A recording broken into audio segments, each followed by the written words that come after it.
जनाब आप देख रहे हैं 24 डिवीजन। मेरा नाम है मोहम्मद वसीम।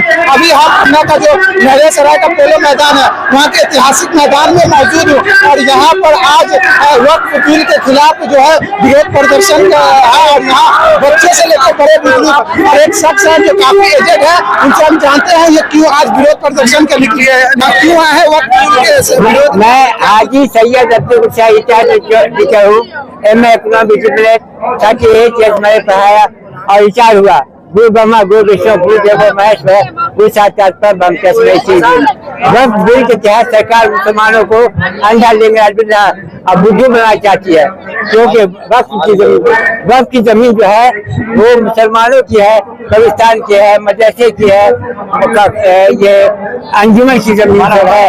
इस तरह से वो जमीन सब जो है सरकार उसको कब्जा करके मुसलमानों को औंठा दिखाना चाहती है, बेवकूफ बनाना चाहती है और चाहती है सरकार कि मुसलमान कब्रिस्तान में नहीं गए, स्मशान में बैठे और जो जमीन पर कब्जा करे और उस पर हम जो है सो जो चाहे ऑफिस बना दे। नहीं, ऐसा हम इस देश के वासी हैं, जिस देश में गंगा बहती है, हम मर जाएंगे कर जाएंगे, लेकिन हम अपने वक्फ जमीन को सरकार के हवाले नहीं करेंगे, क्योंकि वो हमारा पर्सनल जमीन है, मिल्कियत है उस पर। हाँ, और सरकार तो एक तरह से लगातार कह भी रही है कि वक्फ जो भी बिल है उसको कहीं ना कहीं हम लोगों ने मुसलमान का उससे फायदा होगा है, वो हमें आदेश दे कि तुम्हारे पास जो जमीन है वो इतने में कब्रिस्तान है, इतने मदरसा है, या इस तरह वो जमीन जो है मशीन में है, तो जमीन इतने जमीन में मदरसा हो जाएगा, बाकी जमीन जो है तुम जो है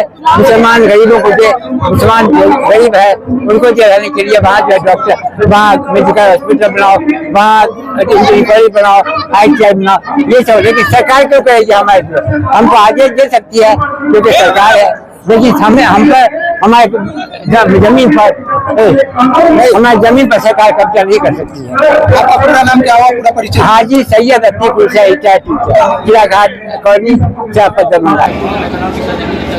अभी अल्हम्दुलिल्लाह मदरसा की ग्राउंड में पहुंच चुके हैं और काफी तादाद ये जो वक्फ बिल है ये मुसलमानों के खिलाफ है, ठीक है। ये बिहार के हिंदुस्तान के सारे मुसलमान कोई ये बात नहीं कर रहा है कि हमारे हक की ये नहीं है, ठीक है। ये वक्फ बिल हमारे जो वक्फ जमीन है जो अल्लाह की जमीन है, ये जमीन में किसी भी फसल को निकाल करके हम मतलब हक नहीं, ठीक है।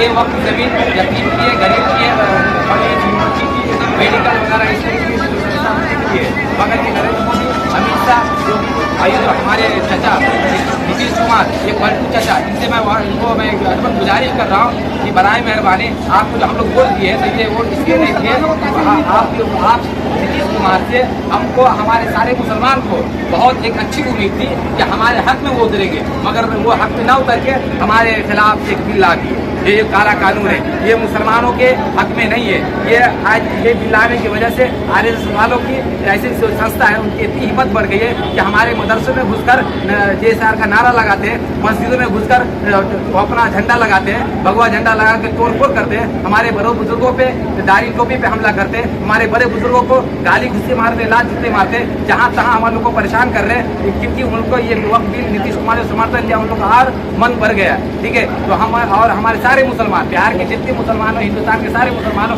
किसी को ये बिल एक्सेप्ट नहीं है, इसलिए हम अलवन गुजारिश कर रहे हैं ये बिल को वापस किया जाए, क्योंकि ये हमारे हक में नहीं है, ठीक है। आज विरोध प्रदर्शन कर रहे हैं तो इसका क्या रहेगा और कैसे आप लोग किस माध्यम से सरकार तक अपनी आवाज पहुंचाएंगे? ये जो रूट हमारे बड़े बुजुर्गों जो परमिशन है उससे तय किया गया है। अभी किला घाट से निकलेंगे, नाका नंबर 5 होते हुए नाका नंबर 6 होते हुए वहाँ पे पोलो मैदान पहुँचेंगे धैर्य सराय, ठीक है।